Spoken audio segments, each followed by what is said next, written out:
Welcome to Just a Minute.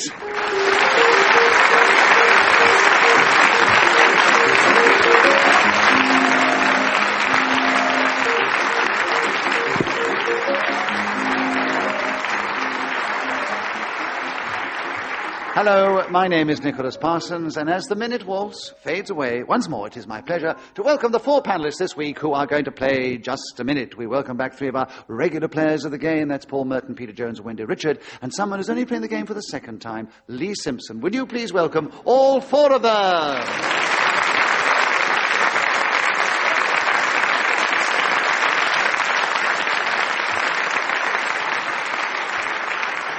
Beside me sits Miriam Jones, who will keep the score and blow a whistle when 60 seconds are up. And, as always, I will ask the players to try and speak on the subject I give them, and they will try and do that without hesitating, repeating anything, or deviating from the subject on the card. Let us begin the show with Paul Merton. Paul, the subject is a great party. Will you tell us something about that in just a minute, starting now? When we reach the end of this millennium and we wander into the next one, I imagine there'll be great parties all over the world. People will be celebrating with fruitcakes they have made specially for the occasion, and they will be jumping and leaping with joy as we beckon ourselves towards that uncertain land called the future. What does it hold in store for us? Who can say? I remember once going to a spiritualist party where the spiritualistic man... Lee Simpson. Well, I was enjoying it very much. There was a bit of hesitation. There was a definite bit of hesitation there. So, Lee, you have a correct challenge. You get a point for that, and you take over the subject, which is a great party, and there are 26 seconds left, starting now. The only great parties I ever went to was when I was a teenager. That was because snogging was the thing. You had one of those and you were away. The Watney's Party Pack was the lubricant for these events. You pop a hole in the top, drink the whole thing down, and you were gone. Outside with Angela Clark possibly leaning her against the wall because she was too drunk and she'd fall down if you let her go. With your lip... Peter Jones, a challenge. That was a hesitation, I think. I think so, yes. He thought about Angela again. Clark and he really dried up, didn't he? 2 seconds, Peter, on a great party starting now. Well, on behalf of the political parties, which...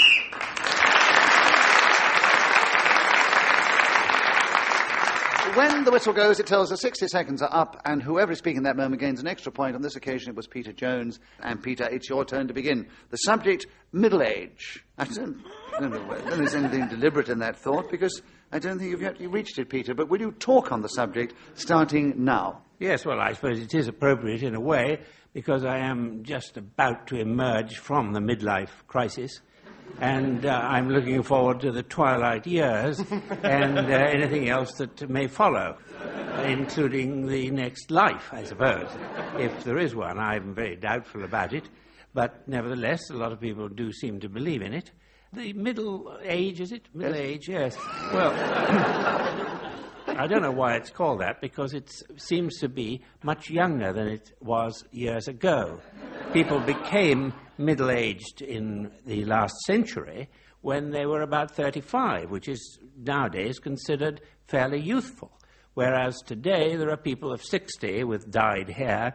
The age has advanced, and the middle age and presumably the twilight years are even later. Paul Merton challenge. A repetition of Twilight. You had the twilight years right at the beginning, Peter. That I did, yes, I did, yes. 59 and a half seconds. Shocking, isn't it? I'm so sorry. Paul, you got in half a second on middle age starting now. Geoffrey Chaucer.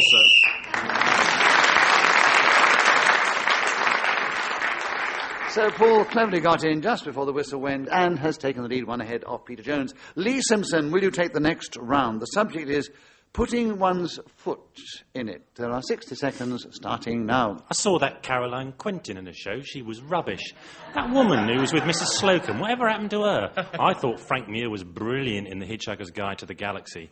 These are 3 ways I might put my foot in it. The physical sensations that would follow that would be a sweaty patch at the bottom of my spine, which would travel quickly up to the back of my neck, over the top of my head, separate round my nose and come... Paul Merton challenge. A repetition, my. You're working my, It was a bit too much, obsessed, me. yes. 46 seconds for putting one's foot in it, Paul, starting now. I've got this party dress at home, and I love wearing it because you put it on and you have to, one foot has to go in like that, and then the other appendage at the end of your leg goes in there, and you pull it up, and it's quite tight, and you walk down the street, and suddenly you get noticed by the police, and they come up and you say, what are you doing? I say, well, I'm just enjoying myself just like anybody else. Why shouldn't I? And they say, well, all right, mind your own business, and off they go. But there's other ways of putting your foot in it, of course. I remember once my grandfather was putting a concrete path outside the front door, and he said, whatever you do, don't put your foot in this thing that I've just worked on here for the last 12 hours. And, of course, that was the very thing I did, because I'd stepped over the doorstep and I went plop right into the hard substance which he had been waiting to dry, and I left a footprint in this particular thing that was there. Peter Jones, you challenge. A repetition of thing. And it couldn't have been a hard substance if it was already soft and he could his foot into it. 7 seconds for the second challenge, not the first one, Peter. Putting one's foot in it, starting now. We live very near the Royal Artillery Barracks, where there are 200 horses resident, and they exercise outside in the street.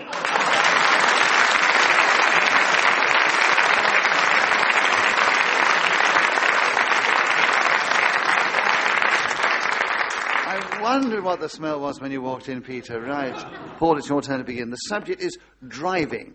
Will you tell us something about that subject in this game, starting now? I can't drive, but my mother did attempt to teach me this particular skill when I was 16 years old. She had recently passed her driving test, and so she felt qualified to sit next to me in the car while I attempted to propel it forward. Wendy We Richard. had more than one attempt, didn't we? So, Wendy, you've got in with 47 seconds on driving, starting now. I am hopeless at driving. I failed my driving test 6 times. I had a tendency to wander over the other side of the road. I tried to tell the examiner it was because my godmother was French, but apparently this doesn't count. I would like to be able to drive because I think it gives you a great sense of independence, and it would save me taking so many taxi cabs. Not that I have anything against the gentlemen who drive these said vehicles, because I find most of them charming and chatty, and I enjoy my conversations with them when I am travelling in their voitures. I would still... What's a voiture? I don't know. Yes. I think it's a lovely word. I know it is. Step into my voiture. I don't know if I should. Now, come on, in my voiture.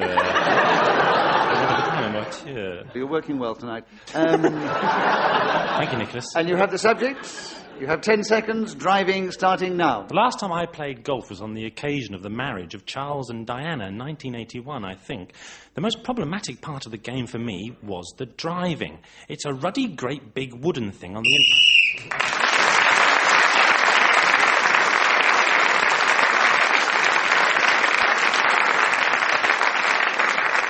What's at the end of that round? Peter Jones is still in the lead. Now he's equal with Paul Merton, and then comes Lee Simpson, then Wendy Richard. Wendy, take the next round, please. The subject, the Channel Tunnel. Tell us something about that. Starting now. I don't think the Channel Tunnel is a very good idea, but I appear to be in the minority. I'm very concerned about all sorts of dreadful things that might happen. We hear of rabies and Paul Merton Tunnel. Hesitation. Yes, indeed. 48 seconds, starting now. I don't want to talk about the Channel Tunnel. You better be quiet then. And you have the subject, Peter. 46 seconds, the Channel Tunnel, starting now. Well, I'm never going to travel through the Channel Tunnel because I should be denying myself the excitement of seeing France loom up over the waves, and that is one of the most exciting things one can have on a holiday, I think. Now, I've been several times by air, but it isn't quite the same, and going in the Channel Tunnel would be like approaching the continent in a submarine, just about as exciting as that. And Lee challenge. Too much exciting? Yes, you have said something would be exciting before. I did, on yes. the Got carried away. wave. Yes. 20 seconds for the Channel Tunnel, starting now. The Channel Tunnel will be marvellous to ride on. You drive your voiture onto one of the cabins, and it goes all the way there. You don't have to leave your voiture all the time you're on there. Yes, Peter, you came in He did first. say voiture twice, didn't he? And he definitely said, watch your choice. So you...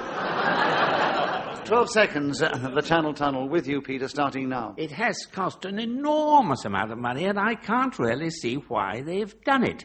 because although it has created employment for a lot of people, and no doubt the people in France said that twice. Paul Merton challenge. Repetition of people. Yes, Paul, you've got him with 1 second to go. Repetition of people. I like you tonight. What am I to do? I know. 1 second, starting now. What's you is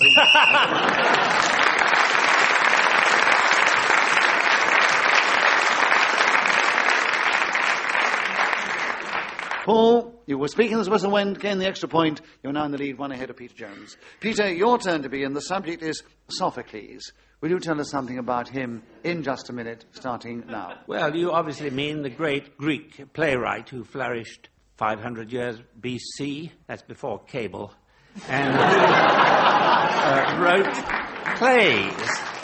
About 100 of them, half a dozen, still exist and are performed, but the others have vanished into the past.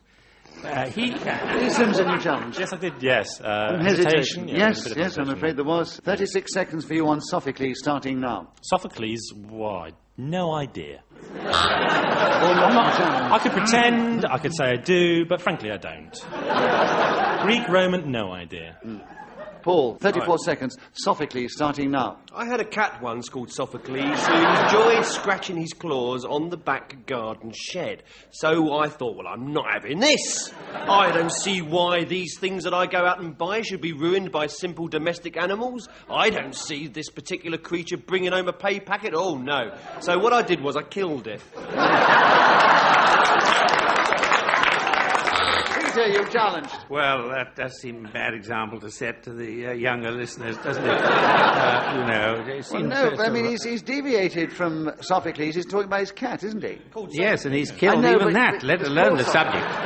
Peter, you have a correct challenge in 11 seconds on Sophocles, starting now. If Sophocles were alive today, he'd be writing for television, and he'd probably be written out by now because he was so prolific. He had a competition with another Greek playwright, Aeschylus.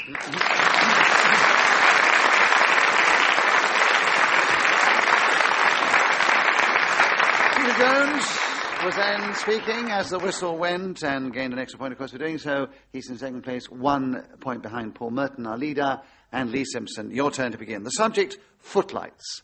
Will you tell us something about those in just a minute, starting now? Tony Slattery, Richard Vranch, Neil Malarkey, Morwenna Banks, Sandy Toksvig, Stephen Fry. The number of successful comedy performers who have emerged from the Footlights over the years is almost too numerous to mention.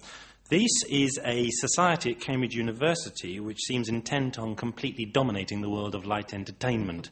Why a learning institution on the banks of the Cam should produce such musing people and so rubbish rowers, I have no idea. But perhaps what they should do is replace their team of moving the boat through the water people with Footlights. Thereby, Peter Jones challenge. Well, he did hesitate, I think, there. Yeah, I think he did. 24 seconds for you, Peter, on Footlights, starting now. Yes, well, I always feel if I'd gone to Cambridge and joined the Footlights, my career would have been a more scintillating one even than it has been. And I think perhaps the period that I spent at this 10th-rate boarding school really damaged me emotionally in such a way that I shall never be able to shine like this man Slattery. By the way, I've been in America recently. It was so nice to be in a country where they'd never heard of him.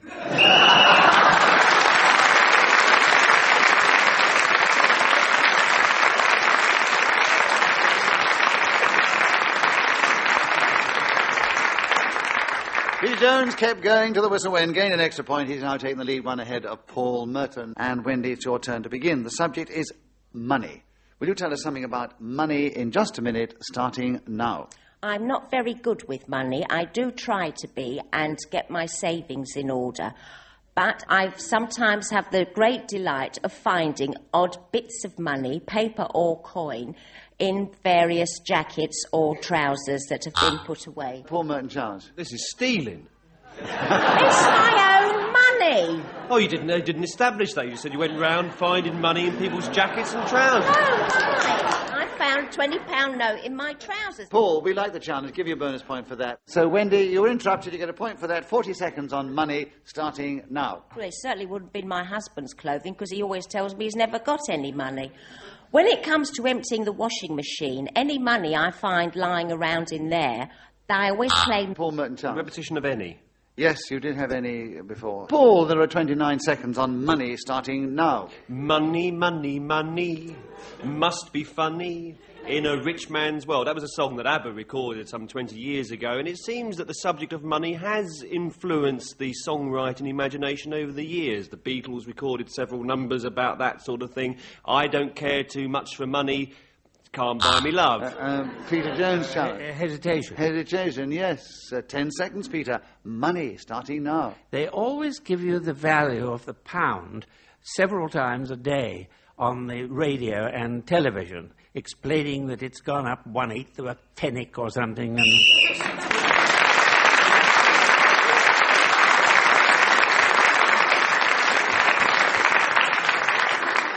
Peter Jones was again speaking as a whistle-wind, gained that extra point, and he's now taken the lead once more. Lee Simpson, will you take the next round? The subject, Downs. Will you tell us something about Downs in just a minute, starting now? Clarissa rode out from the back garden of the country house. Her horse thrust its way through the Sussex Downs, her favourite place. It symbolised for her the freedom of her spirit, the depth of her feeling for the countryside around her. On the distance she saw another horseman. He rode nearer. The braid on red showed him to be a soldier of some standing before she saw his face, which when it got closer she saw with lots of soaring. A Paul Merton challenge. Shame. Repetition of saw. Yes. She was sawing too much then. She was. So, Paul, you've got in on the subject of Downs. 39 seconds starting now. I used to live near Epsom Downs, and one summer holiday I decided to dig a tunnel. Peter! Yes. He was going to dig a tunnel instead of dig a tunnel. Digger, yes, bigger, yes, quite he did, yes. So, Peter, you've got in with 25 seconds on Downs starting now. Well, Downs happens to be the name of the newsagent who lived very close to us when I was born in this small town in Wem in Shropshire. And I used to go down to see Downs and buy magazines and newspapers. The Pigeon Fancier was one of my favourite publications because I kept pigeon... What? Paul Merton challenge you, Peter. Well, this is deviation. Pigeon fancier? What's going on? Deviation from what? For normal sexual practices. Oh, I see. Right.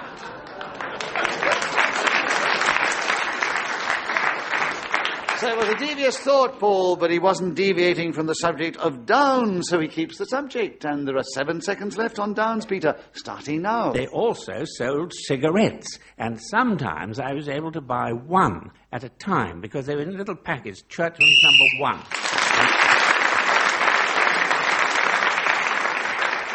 So Peter Jones kept going till the whistle went once more and has increased his lead. Peter, will you take the next round? The subject is backhanders. Can you tell us something about those in this game starting now? Well, I suppose they're the alternative to forehand drives, aren't they? When people sweep the ball back over the net if they're right-handed, from the left-hand side. I don't know as much left really to say about that. Paul Merton challenged.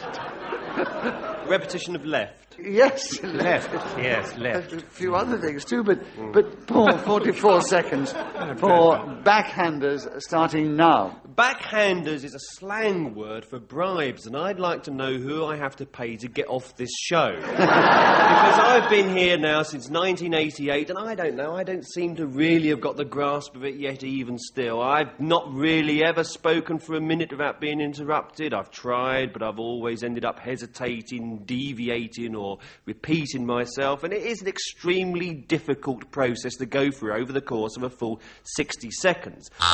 Peter Jones, a challenge. Well, he isn't really talking about backhanders. Of course, he's Peter. whinging.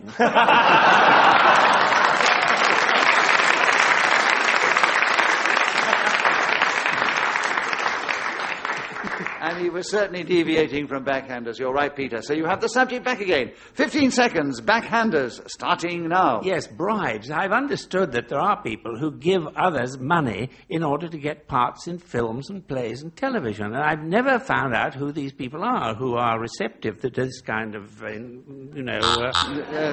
Paul Merton challenge. Hesitation. Yes, I'm afraid so. And you've got in again with 2 seconds Oh, they're to going go. to hate me now, aren't they?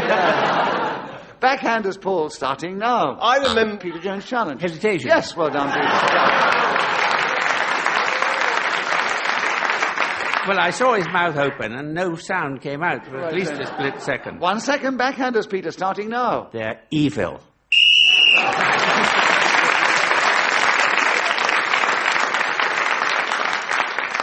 Paul, it's your turn to begin.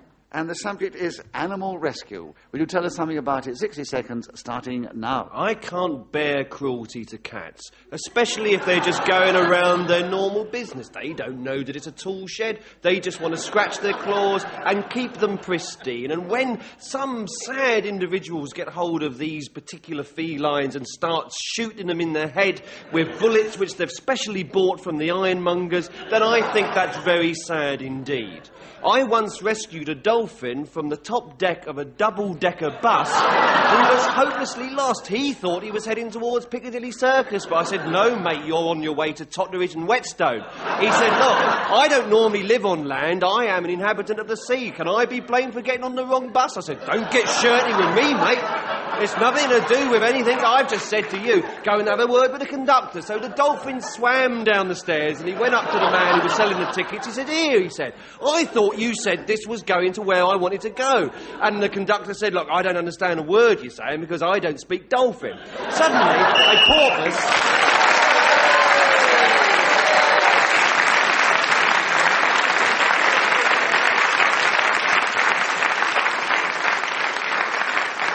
A moment ago, Paul Merton was whinging that he can't keep going. He's never won a round. He kept going without being interrupted. No hesitation, repetition, or deviation. Well, there's a few dolphins, let's face it. So he not only gets a point for speaking when the whistle went, he gets a bonus point for not being interrupted. And at the end of that round, he's still in second place. Wendy, would you take the next round? The subject is my complaint. Oh, dear. That's why I dried, because I thought they might talk about my personal complaint. You take the subject any way you wish, Wendy. 60 seconds, starting now. My complaint at the moment is that I have a sore finger because I managed to slam it in the door. I've had 5 stitches in this digit and it's extremely painful. Thank you for your sympathetic... Anyway, apart from that, I usually have no... Yes. I'm just wondering... I was so moved by this wave of sympathy I got from the audience. It was a wave of apathy. And you did repeat apart from that. I'm sorry, Wendy. Apart from that, yes. Peter, you have 39 seconds on my complaint, starting now. Well, my complaint is really that there are too many footling subjects brought up in this game. Why can't we discuss something really serious and go on for rather longer than a minute? Because that doesn't seem to give one a chance to stretch oneself or explore the various possibilities that there are. You challenge. It's a bit hesitating. Very hesitant, Yes. Killing the show dead as well. After 28 years, Peter, to complain about the subjects now. I mean... Well, I didn't know.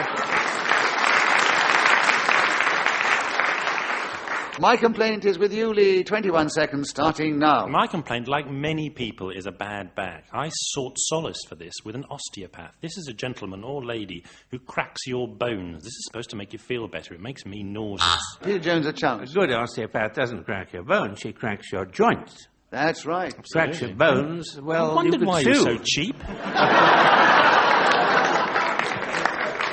I wonder why you were sitting like that as well, Lee. Yes.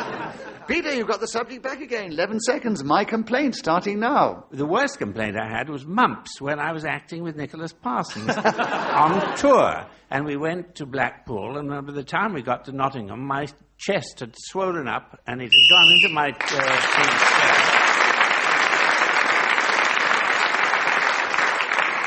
Peter Jones kept going till the whistle went, and that was quite true about the mumps. I've never seen a fellow's jaws look so large. He was right out here. It was terrible. I said, keep away And that from wasn't me. the only thing. No.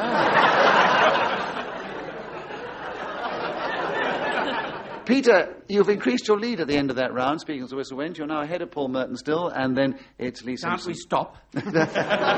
Well, it's your turn to begin, and keep going for 60 seconds, and you'll win in style. And the subject is plumbing, Yes. 60 seconds starting now. Well, I've always thought that plumbing must be rather a lucrative profession, and I sometimes even wish that I'd taken it up, because I'd probably made a lot more money from it if I'd been able to do it properly. Of course, it's quite difficult. You have to learn about taps and pipes and cisterns and ball cocks and that sort of thing.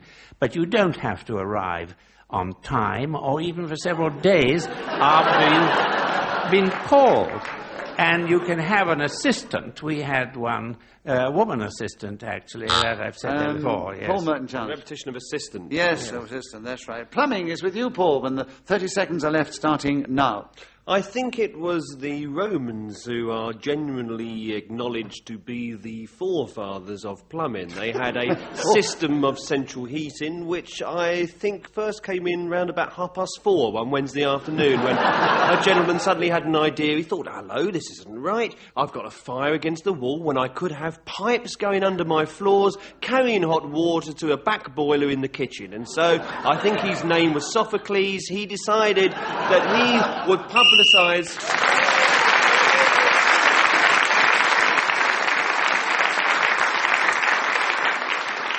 Well, that delightful, extravagant, surreal story kept Paul going until the whistle went, gained an extra point for doing so. He's still 3 points behind our leader, Peter Jones, and this definitely is the last round, Peter. So, Lee Simpson, it's your turn to begin. Would you take the subject of a classical education? 60 seconds, Lee, starting now. I've always felt at a great disadvantage not having had a classical education. They taught us practical things like how to join two pieces of wood together or how to care for your vole in the winter time. With a classical education, I could have shot for the stars. I could have aimed for the really high jobs like light entertainment at the BBC. I'd eventually found my way into the Cambridge Footlights with my classical education. Of course, in a classical education, one learns about Greeks and so on. That's it, really. That's all I know about it.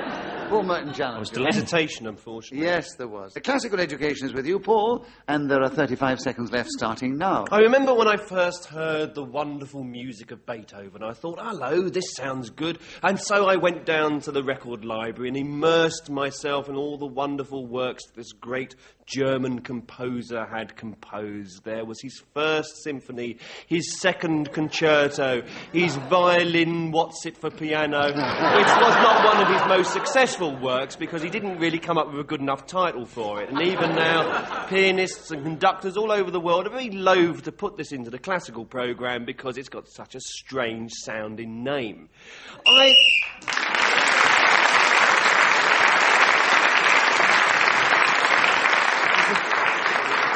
Yes, so Paul Merton kept going to the whistle went and once again brought the show to a close in style. And as we've no more time, let me tell you that in third place, equal, were Wendy Richard and Lee Simpson. They were a few points behind Paul Merton, and that last flourish he did well, but didn't quite catch up with Peter Jones.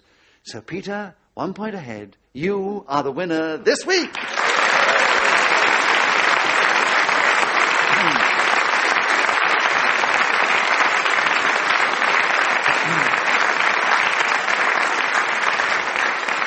It only remains me to say, on behalf of our four panellists, Peter Jones, Wendy Richard, Paul Merton and Lee Simpson, and Miriam Jones, who's been keeping the score, blowing the whistle, and, of course, the creator of the game, Ian Messiter, and, of course, naturally, our producer, Sarah Smith, and myself, Nicholas Parsons. Thank you for tuning in. We hope you've enjoyed it all, and you'll be there once more when we take to the air and play Just a Minute. Until then, from all of us, goodbye.